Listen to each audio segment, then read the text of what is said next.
Hi, Steve and Caleb here, and we are going to talk about guns today. Yeah, you don't say. And hunting season is closer than you think. It is, yeah. And this is this is really for the hunters, but honestly, it's for everyone who owns a rifle. Sure.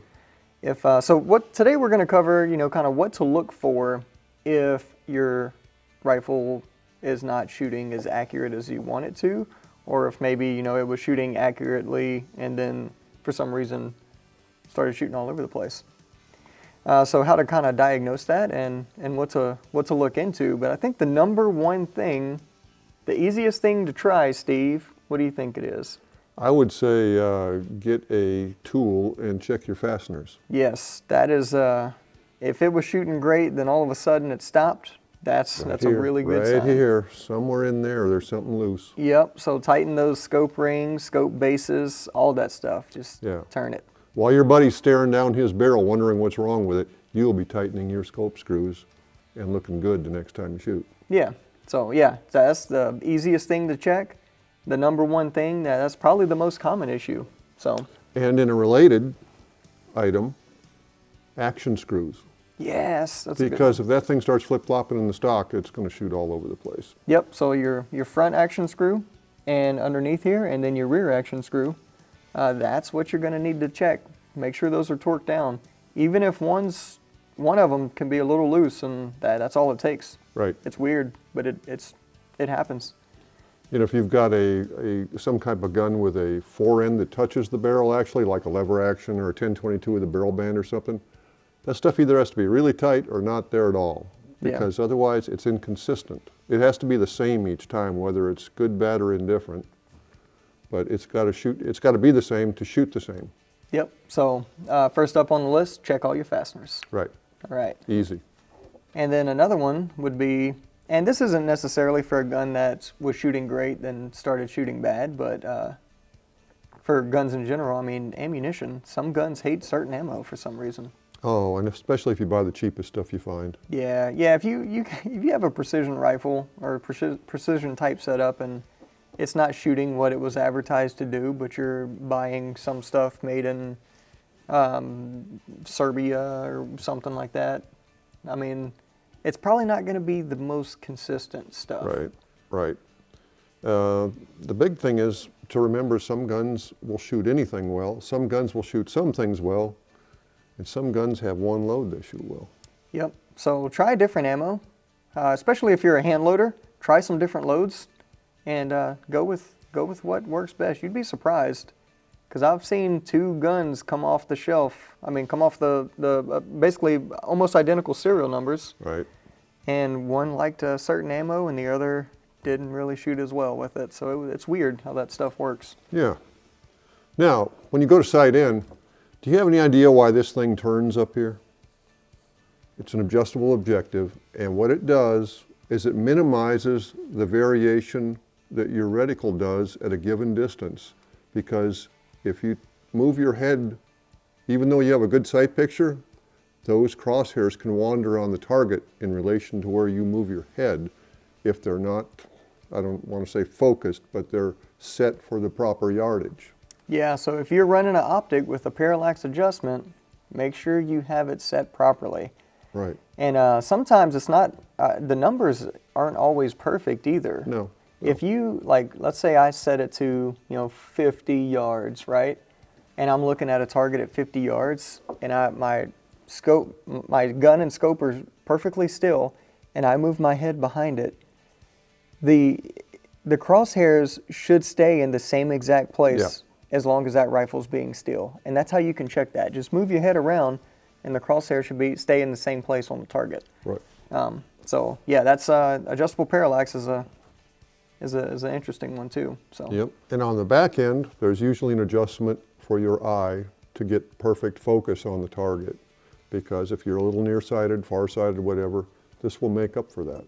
Yep. So just turn that ring, focus it to your eyesight, and you're good to go. It's a lot easier to hit the target if you can see it clearly. Yep. And kind of going back to the whole loose action in the stock thing, Steve, bedding your action. Yeah. Yep. So if you have a gun that just doesn't, you've tried everything and it just doesn't shoot well, try bedding it. Bedding it can make a huge difference. So I have this is an old Savage I have here. And you can see on this old wooden stock, I actually bedded this fore end. And yeah, that makes a huge difference. Yeah. Especially on wooden stocks and some of the cheaper synthetic stocks where they can just change in variation with the temperature and humidity and stuff like that can affect the gun. But if you bed it, like using something like Brownells Acroglass, you don't have to worry about that. Bedding works wonders. I know some long-range shooters that actually skim bed their aluminum machined chassis out just to make sure everything's 100% contact, you know? Yep, so an aluminum chassis is the most accurate way to do it, and bedding that, I mean, takes out everything, every variation there could possibly be, so that's great. Bedding your stock is definitely a big one that will help you out. Right. Now, if you're shooting an old lever action, like I tend to do, can you really see your sights as well as you used to? Have you thought about either a brighter colored front sight or a Peep sight to help focus that front sight? Makes a huge difference. Try it on paper. You'll be a believer after you do. Yeah, I was amazed how well I shot with Peep sights. Yeah. It's insane. Yep. That's Man. why the military uses them. Yeah, Peep sights are great. Well, used to use them. Yeah, I mean, still, I guess, yeah, they still technically have some. Yeah, I don't know. Anywho, yeah, Peep sights are great. So if you can't afford an optic or just don't like running optics or, you know, whatever the case may be, get some Peep sights. Right, and a lot of people do very good work with a red dot. Now, you don't actually think about accurizing a shotgun, but a red dot can do a lot of that work for you. It can. It can go to the center of your pattern and make sure you get that turkey. Yep. So yeah, for turkey hunting, man, shotgun optics are great. Yeah. And let's talk about another thing, Steve. The last little bit of input your rifle has on that bullet when it leaves that muzzle. Right. This is another area I see cause some serious accuracy issues, Oh. and that is the crown. Yeah. A damaged crown will just absolutely obliterate accuracy. I don't know how they get damaged, but they do. They certainly do. That's why you have all these things like recessed target crowns, just to get the crown out of the way so people quit damaging them. Yeah. I don't know, people are poking stuff in there or something. I don't know what it is. Yeah, so maybe we should do a future video where we take a good rifle barrel and damage the crown and just show the difference in accuracy. That'd be pretty interesting. You know, a little prevention is very good toward accuracy. Don't use your steel cleaning rod on your nice barrel. Yeah, it's not good for it. Yeah, there's no reason to use. I mean, the coated rods and stuff like that now, the synthetic stuff they're so cheap now. There's no reason. Don't go to the surplus store and get that four or five section steel rod with parkerizing on it and just run it down your barrel, clickety clickety click, clickety click. Yeah. Ugh. Oh man, that's terrible. On a chrome line bore, sure, it might be okay, but everything else, I mean, it's questionable on a chrome line bore, so everything else is definitely not okay. Right. And if you haven't bought the gun yet, one way to accurize it is don't buy too big a caliber that you can't handle. Yes, man, I remember, I know I've told this story on here before, but this guy came in with his kid to buy him his first hunting rifle. He bought him this ultra lightweight gun and in 300 Win Mag, and I was just like, this kid's gonna hate shooting. Yeah. Yeah. Yep. Nope, that goes a long way. I know those little tiny 4570s look great, but by golly, do they kick. Yeah. You got to be ready for that. You got to build up to it. Yeah, you really do, and there's just, I mean, you can put on a Packmeyer decelerator, do everything you can, but it's still just it's just an unnecessarily large amount of recoil for what most people are using it for. That's why so many people shoot well with the 6.5 Creedmoor. Yeah. Because the recoil is so mild and the bullet flies, pretty flat. Yeah. Yep.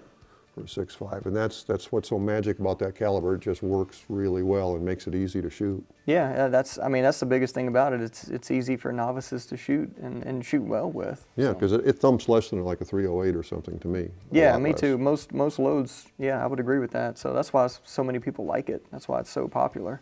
Mm-hmm. And then I think pretty much the last thing we can really cover, Steve, or last two things.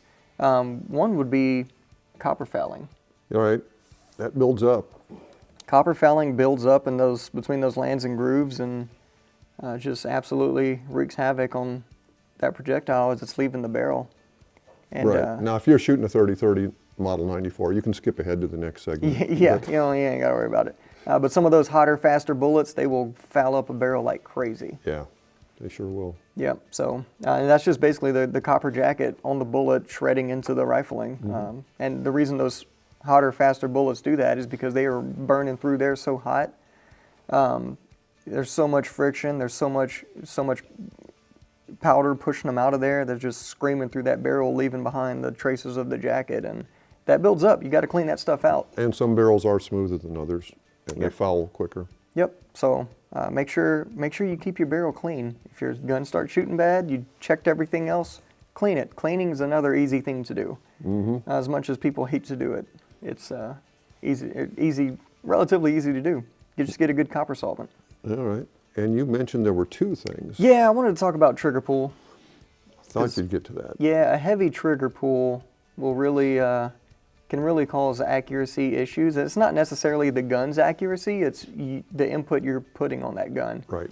So that extra weight required to pull that trigger can pull that rifle off target just a little bit, and cause issues. So.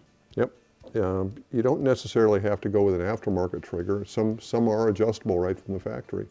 Yep. But if you've got an older gun that wasn't set up that way, I'm sure Timney or someone else has a solution for you. Oh yeah, yep. And like, for example, these Halwas here, their factory triggers are great, and then Timney also makes some triggers for them as well, so you can make them even better. Yeah, Howard's a great deal. I mean, you get a lot for what you pay for. Yeah, and that's not to say you need the lightest trigger out there, because for different scenario, like if you're sitting at a bench doing some bench rest shooting, sure, go crazy, get a super light trigger.